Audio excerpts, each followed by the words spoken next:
என்னோட பேர் யோகராஜ். நான் மாத்தில் இருக்கிறோம்.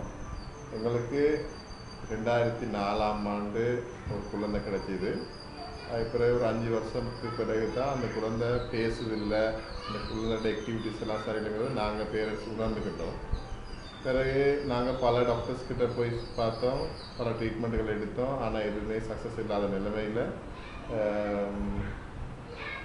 அதாவது ஐ சேனல் மூலமாக எங்களுடைய டாக்டர் தேவானந்தா அவர்கள் ஒரு ப்ரோக்ராம் செஞ்சுக்கிட்டு இருந்தார். அதை என்னுடைய ஒய்ஃபு அக்கா பார்த்து திரும்ப எங்களுக்கு ஃபோன் பண்ணால் உடனே டிவியை போட்டு பாருங்கள், மேகா சம்பந்தமாக ஒரு டாக்டர் பேசிக்கிட்டு இருக்காருன்னு சொல்லிட்டு. பிறகு அந்த ஒய்ஃப் டிவியை போட்டு பார்த்தா டாக்டர் தேவானந்தா அவர்கள் இந்த மாதிரி பிள்ளைகளுக்கு என்ன எப்படி ட்ரீட்மெண்ட் செய்யுதுங்கிறது ஒரு தெளிவுறுத்தல் படுத்திக்கிட்டு இருந்தார்.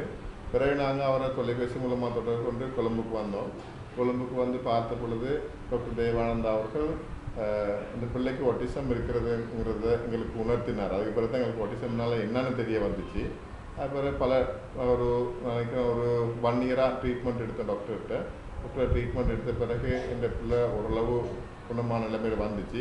பழைய இதுகள் சொல்லிக் கொடுத்தாரு, வீட்டில் போயிட்டு நீங்கள் இப்படி தான் பிள்ளைய வழி நடத்தணும், இப்படி செய்யணுங்கிறத பல இதுகள் அவர் சொல்லிக் கொடுத்ததுனால நானும் எங்களுடைய குடும்பத்தை சார்ந்தவர்களும் பாரிய முயற்சி எடுத்தோம். டாக்டருடைய வழிகாட்டலில் அடிக்கடி அதுக்கு பிறகும் தொலைபேசி மூலம் தொடர்பு கொண்டு டாக்டரோட அறிவுறுத்தல்கள் நாங்கள் எடுத்ததன் காரணமாக நான் நினைக்கிறேன் இன்றைக்கி இந்த பிள்ளை 10 வயசு தாண்டிடுச்சு, ஒரு நல்ல நிலைமையில் இருக்குது, தன்னுடைய பேர் எழுதக்கூடிய ஒரு வாய்ப்பு இருக்குது, வசனங்கள் அமைக்குது, நல்லா பேசுது. எங்கேயும் ஒரு சமூகத்துக்கு கொண்டு போனால் கூட பயமில்லாமல் எங்களுக்கு பேசாமல் இருக்கலாம். நான் நினைக்கிறேன்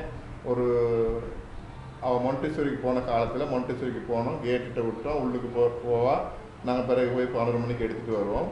ஃபைனலாக ஒரு கான்சர்ட் நடந்துச்சு. அதுக்கு தாய் தப்புங்கிற முறையில் நானும் என்னுடைய ஒய்ஃபும் போனோம். போய் பார்த்தா ஃபுல்லாக வெறுமனே ஒரு பொம்மை மாதிரி அந்த ஸ்டேஜில் இருந்துச்சு. எங்களுக்கு உண்மையிலே என்ன படிச்சுங்கிற கூட தெரியும். அன்னைக்கு தான் ஒரு மாயை உருவாகிச்சு எங்களுக்கு, என்னடாங்கிற பிள்ளைகள் இப்படி ஒரு நிலைமையான்னு சொல்லிட்டு.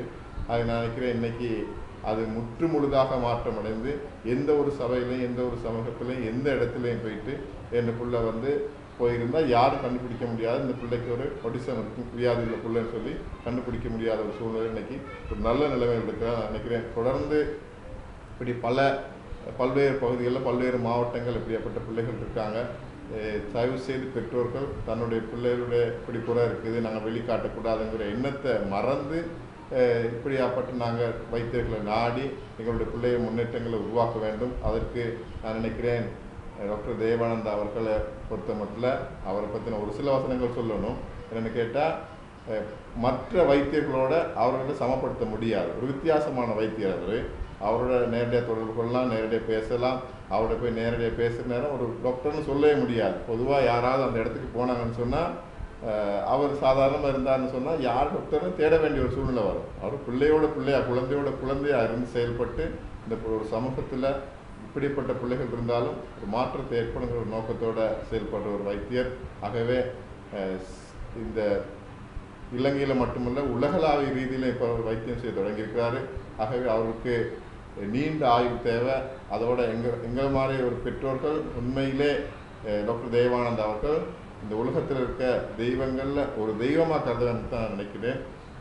இந்த வேளையில் சந்தர்ப்ப தந்த வைத்தியர் அவர்களுக்கு நன்றி தெரிவித்துக் கொள்கிறேன். நன்றி.